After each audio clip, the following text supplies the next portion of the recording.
All right, next video we got is Steam is getting sued and we are paying for it. This is from Legendary Drops, the man himself, the GOAT.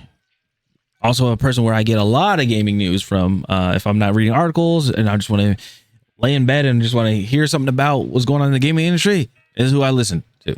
So Steam is getting sued and we're the ones that are paying for it. Doesn't that just sound fantastic? Don't you just love the direction that things are going in right now? Yep. Video games are being invaded by a bunch of people that don't care about games, don't know anything about them, but will do everything they can to pretend like they represent you just to be able to gain leverage and control over your hobby. Facts. And ultimately you. Yep. Right now, Steam is under fire for, get this, ripping off their customers by overcharging for games.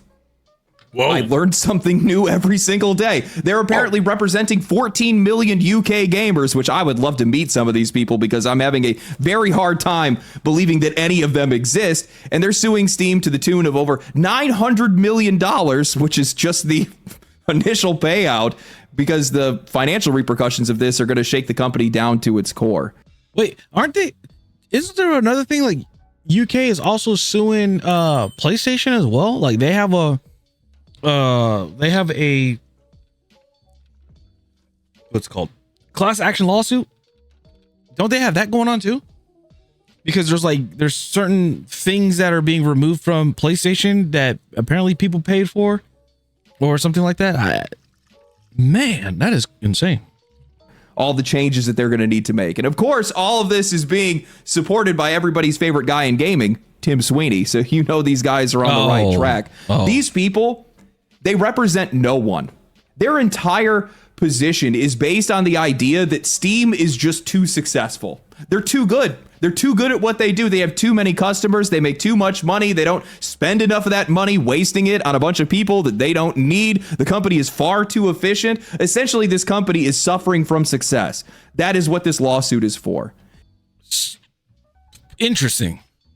Yeah, because there's a lot of stuff that just happens. Like, was it Amazon Game Studios? They were like, oh, we're gonna make a game that does this and this and this, and like a lot of studios were opening up. Then there's handhelds. There were like handhelds and stuff that were coming out, and Steam was just pretty much like, okay, guys, let's make a handheld, and then the console wars that were happening and everything. So then Steam's like, we should make a console. It's just like they don't invest in anybody, and then like when all the stuff collapses, they're just like I don't know what you guys are mad at me for. I'm just it reminds me of the 50 Cent meme where it's just like, why do you say fuck me for? Like, they're just like literally minding their own business pretty much, and people are pissed off that they're so successful because they're not in other people's shit, if that makes sense. And what they want to do is they want to punish Steam, make them change their ways, and then force us onto platforms and onto storefronts that don't deserve our money.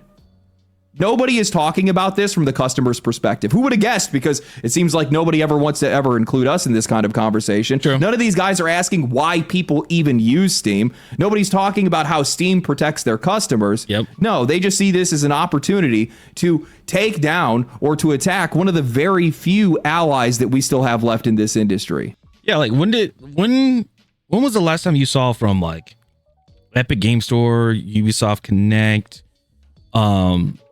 that before you purchase a game, they say like, oh, this game has a third-party anti-cheat software, or that it's kernel level access, things like that. When was the last time you saw that? 'Cause I can tell you right now, I've never seen it. The only time I've seen it was on Steam, and it was when I bought Helldivers 2. It was like, hey, there's just let you know, there's a what do you call it? A kernel level anti-cheat, and things like that. And also, Steam is a great hub because all you have to do is you just go on Steam and you open up you purchase your game, you open it up, and that's it. You don't have to jump through these hoops. Unlike, I was gonna say like Battlefield 4, but yeah, with Battlefield 4, like if you open up Battlefield 4, you got to open up EA, like just to open up the game, which is insane, which takes a lot more resources. So today I want to talk about why Steam is getting sued, the repercussions of this, and also for all the talk of competition, we're the ones that are getting screwed. Yeah. You know what? Before I see it in the comment section, I will proudly declare myself a shill for Steam. I love the platform. I love what it's done for games. And yeah, these guys are the progenitor of loot boxes, and they've absolutely had their hands in some shady business when it comes to Counter-Strike gambling. But you take the good with the bad, and in Steam's case, there's a hell of a lot more good than bad. So much so that I think that you would be hard-pressed to find any players who genuinely have a problem with the platform itself, which is why I have been completely caught off guard when I saw that there was news that Steam is being hit with a class action lawsuit on behalf of 14 million UK gamers, claiming that Valve is abusing their market dominance to make players pay too much for games. That claim alone does not make any sense to me because, well, the most common complaint that I see isn't higher prices. It's people drowning in backlogs because of how affordable they make games, especially indie games, after a lot of these endless sales. True. The lawsuit is being pushed under a campaign called Steam You Owe Us. I'm not exactly sure who us is supposed to be in this conversation, but sure. But the case is being led by Vicky Shotbolt, a self-described advocate for children's digital rights. And oh, wouldn't you know it, she was also a key player and on the executive board behind the UK's Online Safety Act, the same legislation that gutted online privacy and freedom of expression. Guys, you know what? Between this and games getting censored thanks to Collective Shout, we are absolutely at war with Karens right now. Yeah. Aaron Klotz of Tom's Hardware reported on the details of Valve's lawsuit, writing, "If you guys do not know, this is the same Collective Shout. This is the same people that are pushing was it age verification onto everybody, just because people failed. I'm not saying every parent, but because there are certain parents that fail to actually parent their kids. Let's put it that way. Like, they don't monitor what they do. They're just like, here's an iPad, have at it, and they don't care. Like, until something happens, then they're like, oh, it's the internet's fault. It's not my fault. Like, they don't take accountability. So that's where it has evolved to. The lack of accountability from just saying that you messed up as one thing as a parent, and just learn from it, and then just, build on that and, and move on. They want to never take accountability for it. They want to push it onto other people, which led to this. Yeah. Valve's dominance in the PC gaming market has put it squarely in the sights of a UK activist who thinks that Valve is charging Steam gamers and developers too much money for games distributed on the platform. BBC reports that Valve is being hit with a $903 million lawsuit for abusing its market dominance by digital rights campaigner Vicky Shotbolt. If she wins, all 14 million UK Steam gamers could be compensated, and similar lawsuits could likely hit Valve in other countries. The lawsuit, instigated by Shotbolt, claims that Valve is prohibiting games sold on its Steam platform from being sold on other distribution platforms that might charge less for the same games. Valve is also... Okay, now here's my thing. If this class action lawsuit does go through, just saying, if it does go through, what are people going to think? I guess the 14 million, what was it, 14 million? Yeah, the 14 million UK Steam gamers. If it does go through, what makes you think that Steam would probably still keep UK in regional operations? Like, that's like being in an abusive relationship. Like, you just got punched in the face by your significant other, and you're just going to sit there and still stay in the relationship? No. I feel like those 14 million gamers are no longer going to have Steam because of this. That's one of the things. It's like, you're thinking of a long game. Like, if you're going to do this, and it's all because of this person too. So it's like, is it really worth that? I guess other companies other companies and softwares like, Epic Games and Ubisoft Connect can have part of this 14 million UK gamers, but then again, they just lost out their library because of this lawsuit. Crazy. Compensated, and similar lawsuits could likely hit Valve in other countries. The lawsuit, instigated by Shotbolt, claims that Valve is prohibiting games sold on its Steam platform from being sold on other distribution platforms that might charge less for the same games. Valve is also being charged with allegedly imposing anti-steering provisions based on its in-game purchasing model, where PC game add-ons, or DLC, only work through Steam if the base game was purchased through Steam. Finally, Valve is also being charged for charging consumers too much based on excessive commission charges.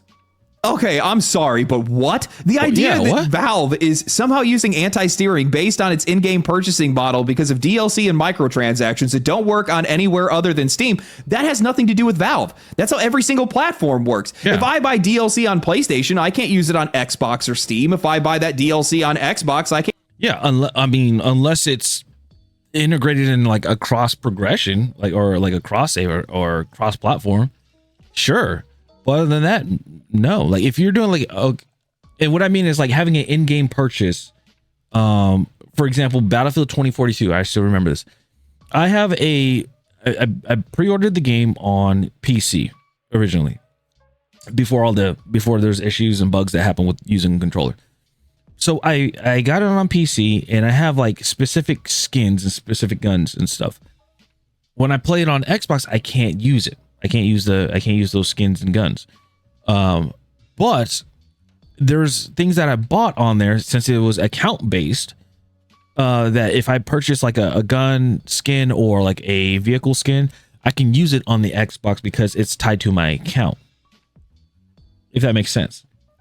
So DLCs, it all depends. It all depends on like the people that made the game, honestly. Can't use it on Steam or PlayStation. The same thing goes for Epic. That's not a Valve policy. That's just basic platform separation. And now, sure, I would love it for all digital purchases to be multi-platform. I'm pretty sure everybody would, but it would be cool. A question of game infrastructure, not platform control. Yeah, exactly. These guys have no idea how video games even work or how any of these storefronts even work. That responsibility sits with the developers, not the storefronts. We already know that's possible because there's plenty of games that use account-based systems where they track your ownership, just like what regardless of platform. You just log in and all that content carries over the same way you use like mobile games, and you can log into your phone or to your PC or to your video game console. Like two games I wish had this: Division 2 and Helldivers 2.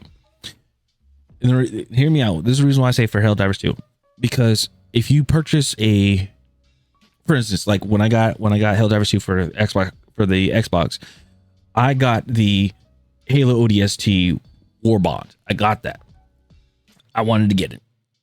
I'll go over to the PC to see if I have it on my account, but because it's two different accounts on two different platforms, I don't have access to that. So I'd have to purchase it again. So basically, if you're doing a PC and a console, you have to, and you want to utilize both, you got to do double purchase. Unless you're just going to have one account that just doesn't have it, type of thing. It is what it is. Or whatever else, but that's something that's not universal. That's not all over the place. I mean, you can go ahead and sue game makers, but you can't sue Valve over that. Yeah. Then there's the excessive commission charges argument, which honestly reads like it was something that was just ghostwritten by Tim Sweeney. Valve charges 30%. That is the exact same cut as Xbox, PlayStation, Nintendo, mobile platforms. Hell, even GOG charges. Here, let's see this. PC platforms. So it says Steam charges a standard 30% commission.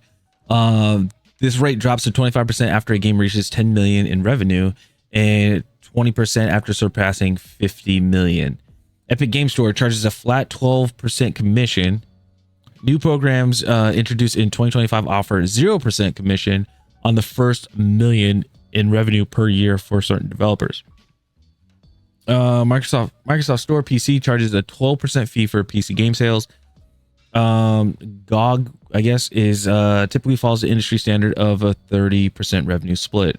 HIO uses open revenue sharing model, which where the default is 10%, but developers can adjust it to any percentage, including 0.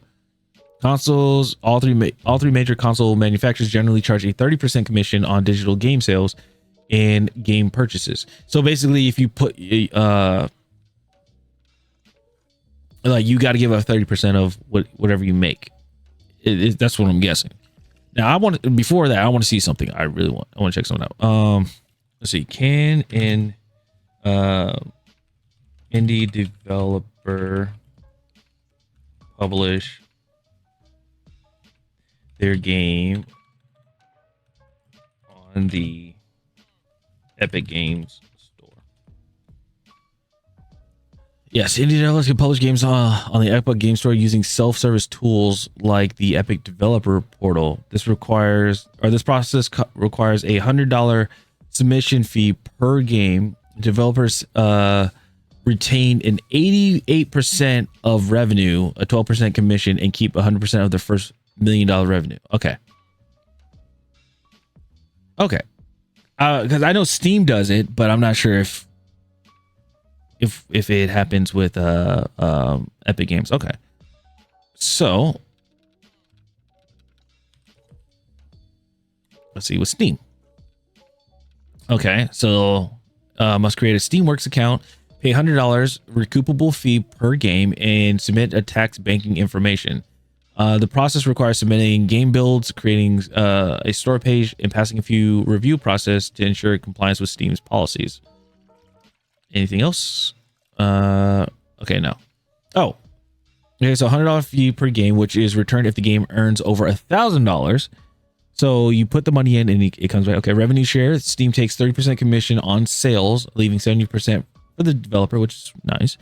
You can publish an individual or business entity. You must provide a tax information, a W-9 or W-8, BEN, and a bank account for payments. Okay. After paying the fee, you must fill out digital paperwork, submit banking tax info, and complete a guide to Steamworks, where you configure your store page and upload your build via Steam Pipe. Timing: once submitted, there is a mandatory review period, and the store must be live for at least 2 weeks before the game can launch. Okay, so trial period. Alternatives: many developers also use itch.io or GameJolt as an alternative and complementary platforms. So I don't see the problem. Like, I don't see the problem between them. I really don't. Because this one is, you retain the 88%, and then and keep 100% for your first $1 million. Steam doesn't do that. It's just like, hey, you flat out 30%. That's it. You're going to flat out 30% throughout the whole time. So I don't know. I don't know. That's interesting. Just that much. The only real outliers that we have is the Microsoft Store that nobody uses, and the Epic Game Store, which also nobody uses. So why is Steam being singled out here? Why not just sue the entire industry? It's almost like you're just targeting Valve for another reason. Oh, that's because that's exactly what you're doing. This isn't about commissioned rates. It's about the fact that Valve is too profitable for how little regulators think they should be allowed to make. They even try to point this out, that Valve's efficiency, roughly $50 million per revenue for employee, is evidence of their wrongdoing instead of their competence. That sentiment shows up when they point out the Wolfire Games case, which Steam is also actively in right now, where they say Valve invests a minuscule portion of its revenue into improving and maintaining the Steam store, with very few personnel allocated to the Steam store business development, customer support, and engineering. Competing stores genuinely offer superior infrastructure and support despite their much smaller market share. Yeah, okay, and those stores suck, so what does that say about them if they can't accomplish a fraction of what Valve does while operating with far more people, more money burned, and vastly worse results? Steam is the most well-supported platform in the entire industry, bar none, and it's not even close. It is loaded with features that nobody else has. Steam Play Together, integrated modding through the workshop, direct player feedback through game-specific forums and reviews, discovery tools, visibility tools, massive seasonal sales, refunds that actually work and happen almost instantly. I can just keep going on and on. If this is what underinvesting looks like, then the rest of the industry should be absolutely embarrassed. Man, you guys are a bunch of losers. So let me get this straight. Sorry, you're too successful. You're too efficient. You provide too good of a service. And because you're so good at what you do, we need to sue you over it. Yeah. How is that even a coherent complaint? You know what, Gabe? Envious and jealousy. That's all it is. Just people being envious, like, hey, our business model sucks. We're not making a good amount of money. Look at them. They're being successful over there. That's not fair that they're successful and we're not. We're going to go ahead and just Let's go sue them. So stupid. I hope you're watching this video on a boat somewhere right now, which good for you, man. I would stay the hell away from the rest of society too if I was you. But just go ahead and bring up this video in court because it is pretty easy to prove that none of their arguments make any sense. I mean, their key argument is that the commission rates from Steam are inflating game prices inorganically, but that collapses the second that it touches reality. I mean, the first 3 games that pushed prices to $70 back in 2020 was NBA 2K 2021, Demon's Souls remake, and Black Ops Cold War. None of those games launched on Steam. And here we are now years later, and well, we have an $80 game, but that's Mario Kart World, a Nintendo exclusive. If Steam is supposedly inflating prices, then why does every single Nintendo and PlayStation exclusive cost $70 by default? I mean, these guys then try to back up that argument saying that they don't allow developers to charge lower prices on other platforms, that they're pressuring them to offer the same deals or risk being removed from Steam, except according to Steam's own policy, this only applies to Steam keys, which makes perfect sense. Steam takes 0 commission from Steam keys. They allow you to go sell those keys elsewhere if you want to, but they don't want you undercutting the price on their own storefront using those keys that cost them money to distribute and support. So why would any company want to use their infrastructure, distribute keys, and then have you undercut them and also screw over their own users? You know what, guys? Maybe I have this entire thing wrong. I mean, we have Tim Sweeney coming out in support of the lawsuit, claiming that Steam's handling of microtransactions is unlawful and claiming that Valve is doing the same thing as Apple and Google, where those were lawsuits where they were both found to be handling things illegally. He compares non-transferable DLC to cars, saying that car makers provide a service too. That doesn't mean they get to dictate what you do with your car after you bought it, which I find especially funny coming from the CEO of Epic, because DLC on the Epic Game Store isn't transferable to any other platforms either. That analogy gets even richer when we start to remember that Epic also owns Unreal Engine 5, where simply just using the engine means you have to pay them 5% in royalty fees on all revenue, including microtransactions, unless your game sells it on the Epic Store, which then it finally magically disappears. Sweeney leans harder into that Apple and Google comparison, claiming that Steam's rules explicitly steer players and force everyone to pay Valve that 30%, a comparison that immediately falls apart under any scrutiny because Apple and Google own their own operating systems, control the hardware, and and it got community noted. All right, so what did they say here? They said if Valve's 30% transaction fee is so outrageous, it's not, then others can simply provide alternatives and charge less. If players still don't want those alternatives for a reason, the higher prices they see are worthwhile in the various services involved. So, okay. And then the community note is district and circuit courts rejected Epic's Sherman Act claims on distribution exclusivity, mandatory IAP, and anti-steering. Epic only won an anti-steering lawsuit based on California state law. Steam is not a walled garden. So the anti-steering theory and remedy doesn't map cleanly onto it. Damn. Under any scrutiny because Apple and Google own their own operating systems, control the hardware, and were found to actively block alternative stores, which Valve doesn't own Windows. Valve doesn't own Linux, though honestly, I do actually kind of wish they owned Microsoft. That would actually make for a far better world. But that's the tell here. This isn't about prices. This isn't about players. This isn't even about the competition. This is about people who couldn't win. So instead, they're just trying to change the rules after they lost. I am so sick and tired of people who have no interest in the hobby invading the space and trying to ruin it. First, we had Collective Shout coming in and censoring games, getting them removed from Steam. Then we have the UK coming in with their Online Safety Act, basically destroying people's privacy. And now we have people trying to come in to kill competition. I'm all for litigation and controls around predatory practices in video games. Things like gambling, things like digital currency, stop killing games, all the stuff that's going on with Roblox as an example. But you can't convince me that this isn't just a one-sided attack going after Steam because they are the best available platform on the market and they're run so efficiently that it barely costs them anything to be able to run it. Now, here's the thing is like, if in their crazy world, if all this were to go through and happen and they were able to sue and everything like that, if Epic Games were to come to power, if they were to take over Valve, right? What is stopping them from another company to do the same thing, or for Valve to retaliate on to Epic? Just saying. Like, I feel like a lot of them just don't think these things through. Where it's like, oh, they're, again, I'm probably scratching the same record. They're doing so great. It's not fair. Let's sue them. And then if it's like, oh yeah, we won. Congratulations, guys, we won. But then it's like, oh, UK can no longer play games on Steam. They're like on the restricted country list now. Then what? People got to think these things. This is all under the guise of being anti-competitive. You know what's anti-competitive? Trying to make the fastest runner sit in a wheelchair because you want to turn the rest of the industry into the Special Olympics.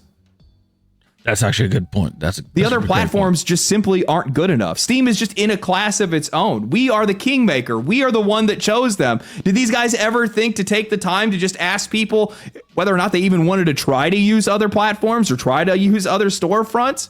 You represent 14 million gamers. Sure, I totally believe you. Nope. They act as though Steam's revenue just goes into the ether. Like it just disappears. It just goes to Gabe's boat or something like that.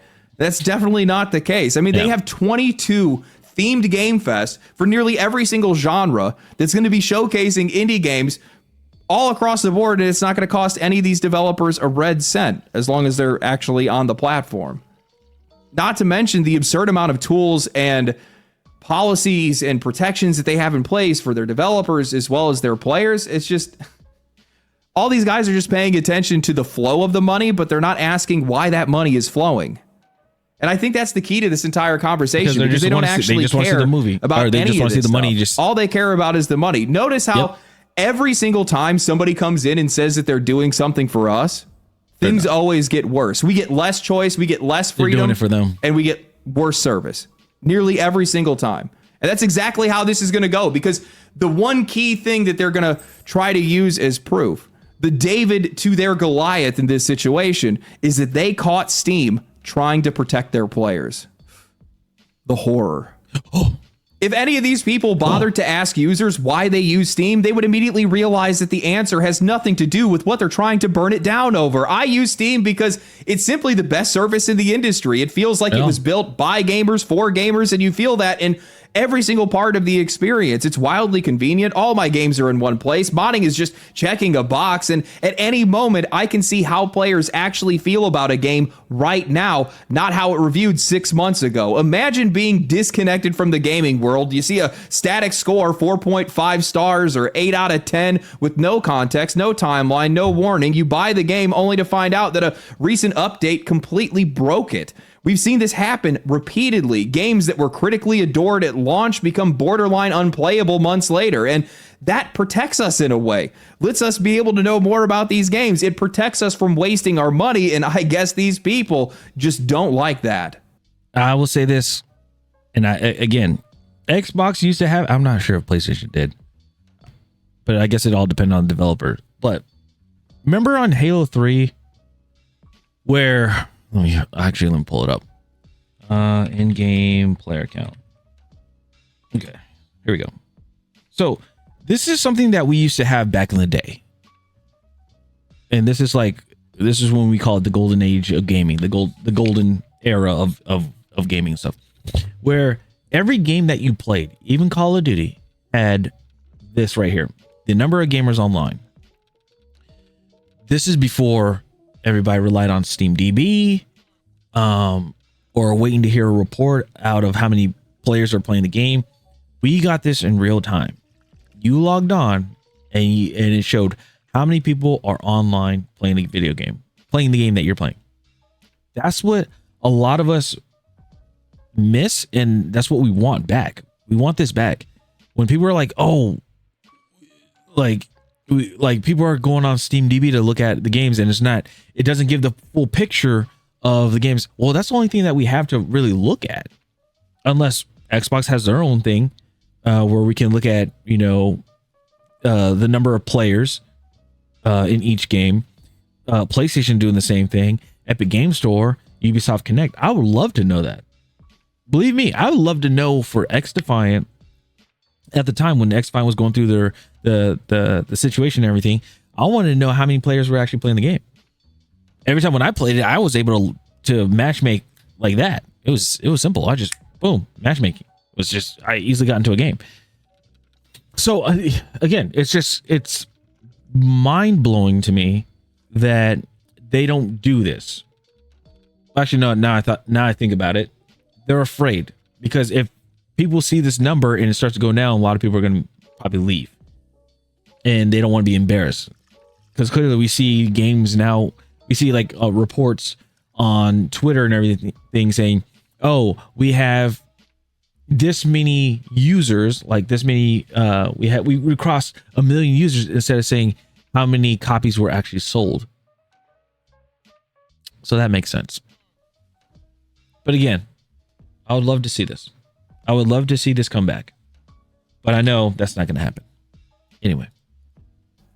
Now, one part of the conversation that we haven't touched on yet is the claim that Steam is forcing developers to avoid offering lower prices on other platforms, not just with Steam keys, but more broadly. This argument largely traces back to a lawsuit Valve is still currently dealing with right now, the Wolfire Games case that started back in 2021. In that suit, Wolfire points to communications with Valve employees, suggesting that if developers offered lower prices somewhere else, Steam could take action, including reduced promotion or even removing the game entirely from the storefront. From a legal standpoint, that's getting framed as anti-competitive behavior and in violation of anti-steering rules. Wolfire backs this up with internal emails and direct conversations with Valve, but I want you guys to pay very close attention to the language being used. Okay, before he goes into that, if you have your game, you put your game on Steam, you do a game, and Steam does, like, they have like the Steam Fest or the winter games and stuff like that, right? And it gets reduced down. Like they discount, they do a discount on your game, right? But then you sell it onto another platform of Epic Games Store at a cheaper price. I mean, I could see why Steam would be like, yeah, we're going to take action against your game because, like, we lowered the price, and it was something that you probably agreed to, like you and Steam agreed to, but then you're like, I want to sell this for $10 on the Epic Games Store. They're going to be like, well, you're not going to make money off of us if you're going to low cut us, if you're going to low ball us to sell it to them. That's what I'm getting out of that. I could be wrong. Let me know. The Wolfire suit lists emails and internal conversations that read as follows. We'll never show up and ask you to undercut your customers on other stores, and we expect you'll treat our customers with the same respect. Hold on, this is a customers on other stores and conversations that read as follows. We'll never show up and ask you to undercut your customers on other stores, and we expect you'll treat our customers with the same respect. This is a platform goal that goes beyond Steam keys. And use the threat of not promoting them or stop selling it altogether if they raise their price elsewhere or lower the price on Steam, right? Our practice is to have a conversation with the developer to understand why the price is lower elsewhere and see if we can figure out a way to get Steam's price to a similar price that it is on other platforms.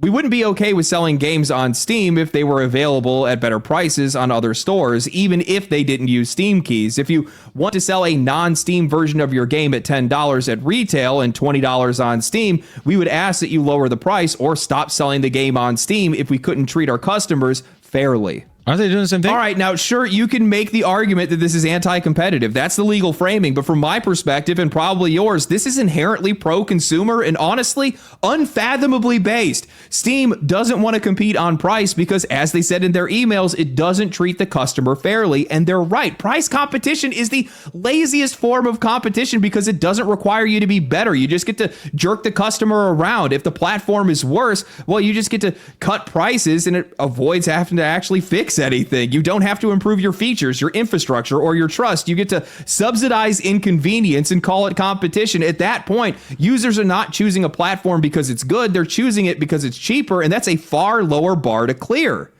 Beyond that, the moment the price becomes the primary lever, we are the ones that are being inconvenienced. We are the ones that have to pay for it. Players get pushed around. We have to juggle storefronts, fragment our libraries, and we lose out on features just to avoid feeling overcharged. How exactly is that fair to us?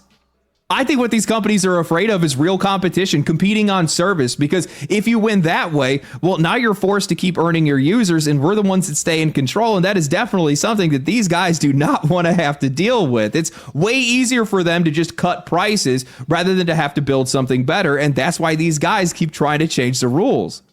What I find so absurd about all of this is that Valve doesn't even do any of this in practice. And even when their competitors try to undercut them on price, it doesn't even work because price cutting doesn't keep customers when the Surface itself is worse. Steam is just the better platform. That's why people keep choosing it. Tim Sweeney can complain about it all he wants. He can call Steam unlawful, but his own storefront proves the opposite of what he's arguing. There are tons of games that Epic gives away for free that are not on Steam for free, and the players still choose to buy them on Steam anyway. This came up just recently when the head of New Blood pointed out that their new game Blood West sold over. Yeah, because the thing is, like, nobody wants to. Okay, never mind. I can't. I can't speak for everybody, but I'll speak for myself. I don't want to like just for me to play a game. I don't want to open up multiple launchers. That's my whole thing. I said it before when I used to play XDefiant a lot. I said it when I played Battlefield 2042. I would like to just, wherever I got the game, I would love to keep all my stuff centralized on Steam or just keep it on one launcher. But no, a lot of them want to do exclusivity to their games, which again, it really cuts them down, especially on the PC side, because again, people don't want to just open up a launcher just to play one game when the rest of your games are on another platform, if that makes sense. So it's just like, example for me, only reason why I had Ubisoft Connect is because of XDefiant. That was the only way for me to play the game. If XDefiant was available on Steam from the get-go, I'd download it on Steam. I'd play it on Steam. It is what it is. For 200% more copies on Steam, even while it was being given away for free on the Epic Game Store. Sweeney tried to cope in a response saying gamers and developers win by having more options and better deals, but the growth charts do not back that up. Epic's own numbers show that while its users have tripled over the last 7 years, third-party revenue, games people are actually buying, has only grown by 1.6%. Even free is not enough to overcome a worse service. People will always choose the better platform when they're allowed to, and that's exactly what lawsuits like this threaten. The entire case that they built around it is this idea that Steam is somehow responsible for higher prices, but what do they actually expect to happen? That the prices are magically going to drop? We already have standardized pricing across the industry. Do they think that Ubisoft, Microsoft, EA, or anybody else is suddenly going to start charging less for their games while they're also openly pushing for $100 games? Of course not. They're just going to pocket the difference, and we're going to get nothing. Now, you could argue that this helps smaller developers, and sure, I would go ahead and agree with you on that. That's less money to a middleman and more money to the creator and more games for us, but that's the optimistic version that almost never actually plays out in reality. Prices are going to stay the same or keep rising, and the only real outcome is an industry punishing one of the few platforms that goes out of its way to work for us. And that's exactly what Steam does. Yes, they've been litigated into changing some of their behavior over the years, but compared to the rest of the industry, they have consistently taken the high road almost every single time. Steam is the only major platform with a no questions asked refund policy. They force developers to honor their deadlines on season passes and DLC so their customers don't get rug pulled. They offer family sharing so you're not rebuying the same game 5 times for a single household. They banned in-game ads while everybody else was rushing to go and patent different ways to inject them into video games. And they banned crypto and blockchain games outright because they knew it would put their customers at risk. None of this is accidental. None of it's universal. Epic Store doesn't protect any of their users from this. They openly criticize Valve for doing so. Epic went all in on crypto. They have no problem with ads. Their refund policy can take days, and that's assuming that it ever actually gets approved at all. And more recently, Tim Sweeney has argued that players don't even need to know whether or not a game used generative AI, something that Steam explicitly discloses to their users by default. From where I'm standing, Steam builds rules to protect their players, and everybody else is just complaining that those rules are getting in the way of making money. That's why I believe that this entire thing, whether it's the litigators, Tim Sweeney, the other competitors, all they're trying to do is just use outside forces, use outside litigation to try to regulate their competitor rather than actually trying to compete with them. Legal action and regulation have become the only hope that these guys have left, simply because they just don't take the time to reflect. They don't take the time to think about why people don't want to use them. Why are they losing? I think these guys default to the idea that Steam must be doing something underhanded because it's the only thing that they know. Here's my other question when it comes to the platforms. So I know with Steam, if you get banned, like if you get banned on, I think it was like Counter-Strike or something like that, you get VAC banned, which if I recall, is that like, that's just throughout, like you're just banned on Steam for like quite some time, or is it just for the game? That's, hold on. Now I gotta look that up because, man, it's just really. Let's see. Does a VAC ban on Steam? Oh, what does a VAC ban do on Steam? Okay, let's see here. VAC, which is a Valve anti-cheat ban on Steam, is permanently restriction from playing specific multiplayer games on secure servers issued automatically by Valve's Steam system. It detects cheating software and modifications on users' computer that give an unfair advantage. All right, cheating detected. System found cheat signatures or core game file modifications on your PC. Permanent ban is for life and cannot be removed by Steam support. Okay.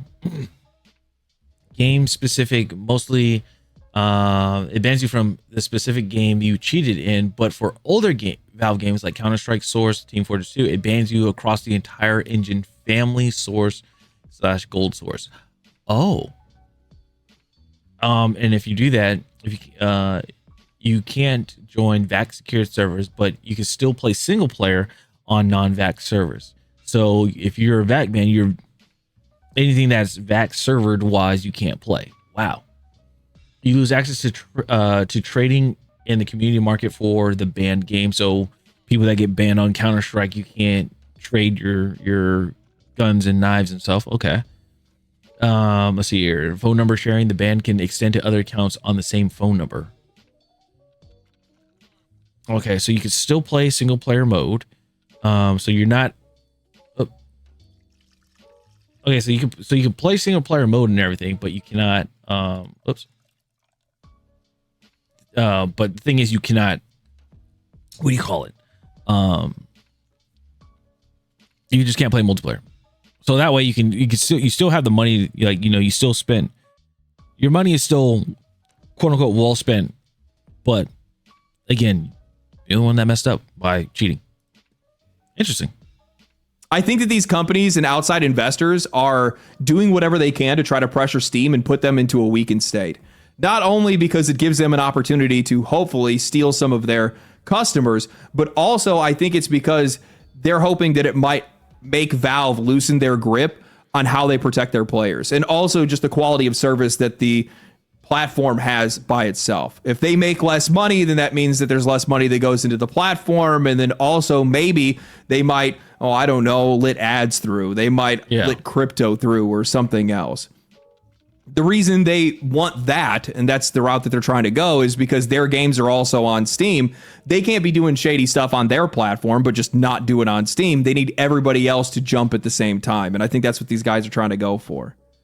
I don't know, man. If Steam loses this, it's going to hurt. It's going to hurt really bad. And it's not just the initial $900 million that they have to pay out. It's going to be the subsequent changes that they're actually going to have to make to Steam to their own commissions, which is going to have long-lasting effects to how much money the company can make.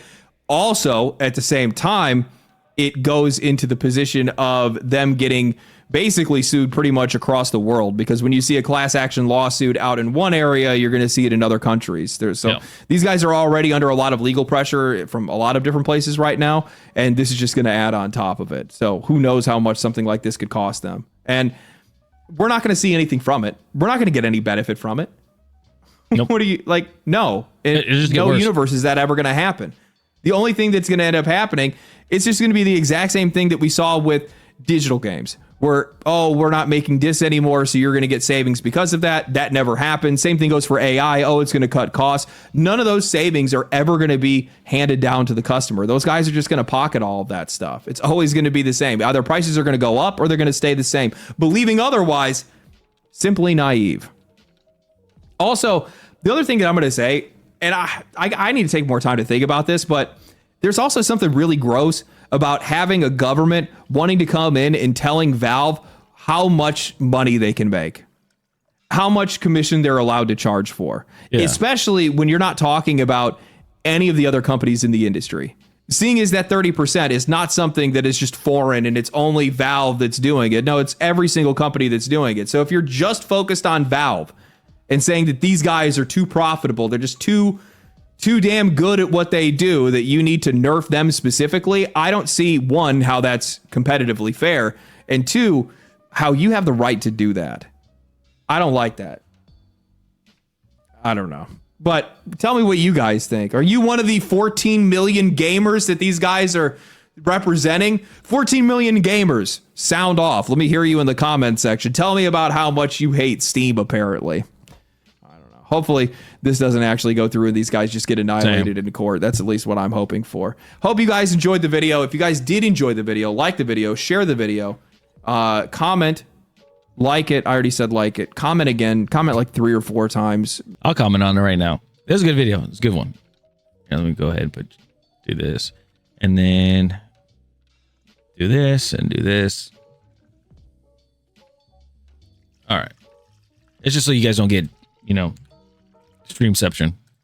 There you go. There's a video. Make sure to like it. That's a great video. Now let me go ahead and let's comment on there. Let's see here. See.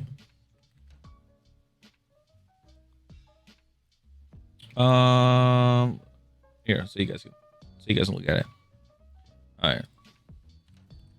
I may be wrong on this, but I think if this lawsuit does go through, not only does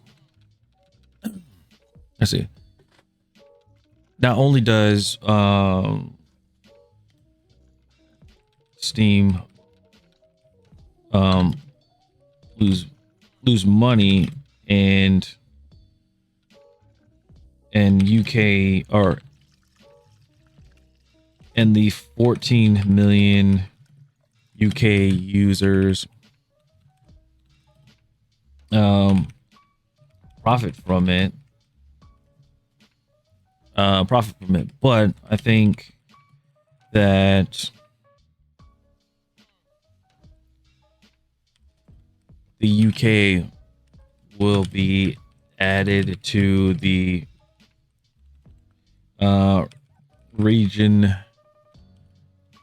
restricted list.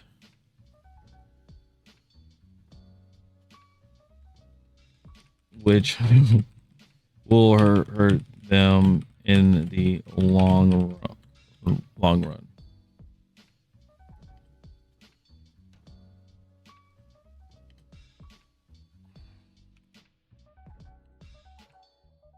Because